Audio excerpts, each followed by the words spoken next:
تعمیر کلید فشاری سه‌راهی سیار.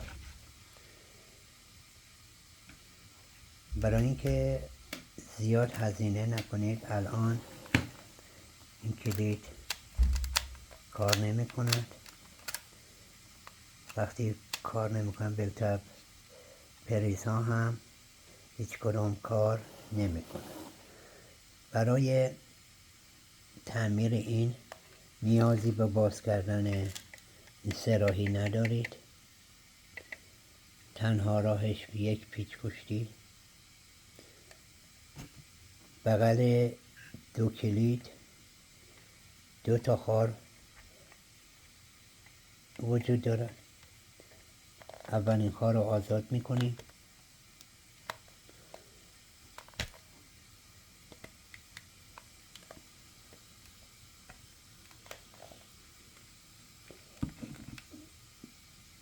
دومی هم آزاد میکنیم. به همین راحتی داخل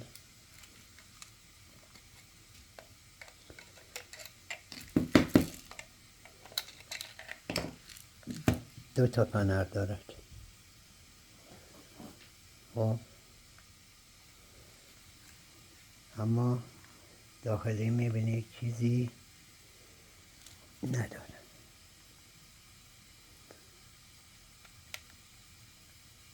خب برای تعمیر این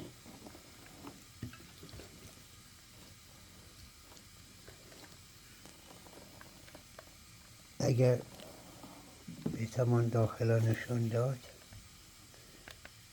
آره، داخل این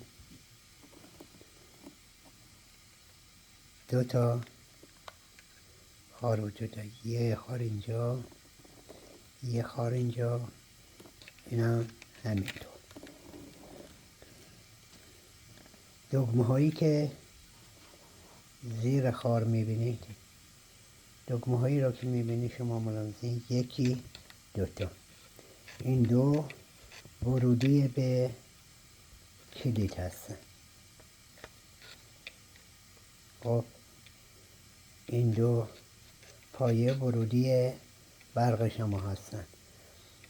مثبت یا منفی این هیچ فرقی نداره، چه این مثبت باشد چه این مثبت باشد. چرا؟ چون زمان قطع هر دوی اینها قطع میشد، اتصال را قطع میکند به پریز. حالا این خار را ملاحظه کنید، یه خار اینجا داره، یک خار اینجا. این 2 تا خار داخل این قرار میده.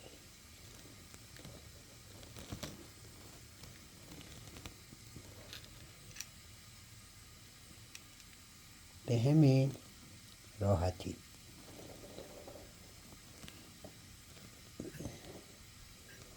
کلید علامت آب به این سمت قرار میگیرد. چرا؟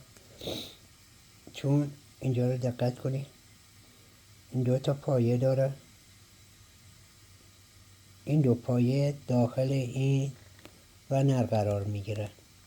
پس ما اینا داخل این فنر قرار میدهیم.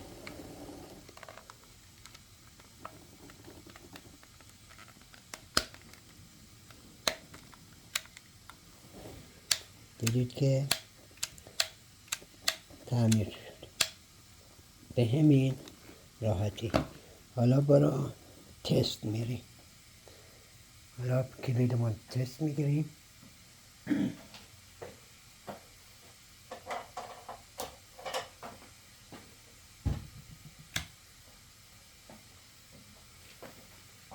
دیدید چقدر راحت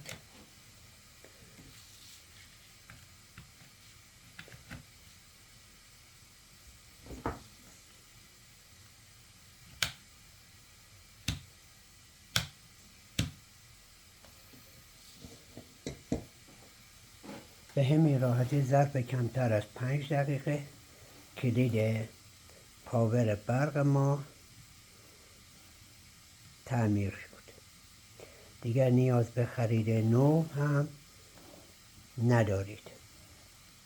امیدوارم از این دیدن این کلیپ لذت برده باشید. لایک و سابسکرایب و فالو فراموش نشد. منتظر کلیپ بعدی ما هم باشید. بدرود.